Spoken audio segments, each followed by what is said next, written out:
Hi, Julie Jones with SSP Performance, Smarter, Stronger, Better Mindset Training, here with this week's Mindset Made Simple Tip of the Week. And this week, we're talking about pressure.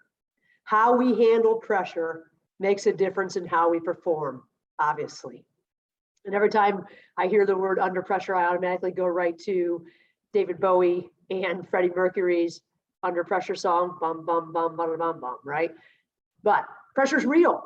And every coach I've talked to over the past month has talked about the pressure that their student athletes are talking about in practices, as they get ready for competitions, in getting better from injuries, whatever it might be, but pressure in the classroom, there's pressure all around us. Some pressure is from outside forces. Some pressure is made up in our own head. Some pressure is from our own internal drive, but all of this pressure affects how we perform. Great performers handle pressure better, period. I used to talk to my teams all the time about making sure that the pressure on the outside could be combated by the pressure on the inside. How do you build up the pressure on the inside to withstand those outside forces? Or how do you keep the pressure on the outside so that your pressure from the inside doesn't flatten your piece of clay that's on your potter's wheel, right? It can either cave in or it can flatten out. Neither are good. We've got to figure out a way to balance that wheel and hold our pot upright so that it can be useful. Same for our performance. There are a couple things we can do. To help us manage pressure. First of all, how we think about things makes all the difference in the world. Nothing in itself has meaning. We assign meaning to things. I was talking with a team last week and I said, how many of you love to run a race? Not very many people raise their hands. I do enjoy running races. I do sometimes ask, why did I pay to do this to myself? But I overall enjoy running races. A race is a race.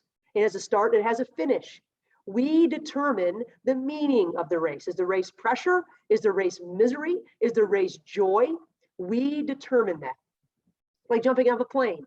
Our bodies react the same, whether we're scared to death or exhilarated. But we assign meaning to both of those things. For me, it would be horrible. For my college roommate, it was exhilarating. So we assign meanings to things. How we think about things changes the way we react to things. So if we can change the way we look at our pressures, we can change the way we react to them. One way we can do that is we can take some time and write down all the things that cause us pressure. Even Serena Williams does this kind of thing, writes down how she feels in a notebook and then helps herself sort of make solutions to some of those things, or just even reading them sometimes helps us get unstuck, as she would say. We're stuck in a thought. We need to get past it. Does this really cause us pressure, or are we exaggerating it? A lot of pressure comes from looking forward or carrying things from the past. But if we write things down and then think, what is one thing I can do to relieve some of this pressure today? Have a little bit of a plan. Gain some control over these things that are controlling us. The second thing we can do is we can make a plan. We can have an if X, then Y. Michael Phelps used this all the time. 28 Olympic medals, must have helped him out a little bit. I read a story once where he swam a whole race where he couldn't see a thing because his goggles malfunctioned. He still won a gold medal. Why? Because he'd already been there. He'd already planned for the good and the bad. If X happens, then I'm going to do Y. If X happens, then I'm going to do Y, good or bad. No meaning, just is. If we have already rehearsed what it is that we plan to do if X happens, we don't have to think in the midst of pressure. We already know how to react. We already know that we can't control the event. We can only control our reaction, which changes everything that happens next. So if we can plan for X by doing Y, we are one step ahead of the pressure. It gives us confidence. We've been there already. We know what to do in the face of real adversity or obstacle. If we can write down our pressures and think about one thing that can help us let some of that pressure out, that can help us.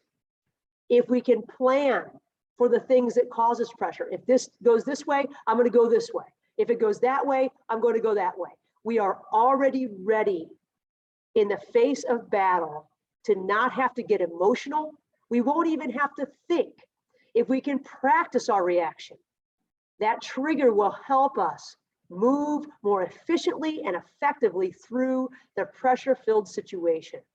We are never going to diffuse all the pressure. Society has pressures. We have pressures. We have pressures out there that don't really exist that we continue to pile on ourselves. But if we can examine them and actually write them down, we've talked about the power of writing things down before, and then make a little bit of a plan, one little step I can take, break it down, make it simple. We've talked about the simplicity of plans before too. Or if we can make an if X then Y plan, we will help ourselves manage the pressure that exists, whether real or implied. So think about that. As you go through pressure this week, or you watch your athletes go through pressure this week, give them a suggestion on one or the other based on what you think will work for them, or let them choose. But pressure defines, or how we handle pressure defines our performance. And if we can get a little bit better at handling our pressure, we're going to perform better. If you'd like to read more about topics like this, go to ssbperformance.com/blog and read my other Mindset Made Simple tips. If you'd like to get in touch, I'd love to work with your team or those you lead. You can email me at juliej@ssbperformance.com. Have a great week. Until next week, try to handle that pressure by doing one thing or another. Little things make a big difference. See you soon.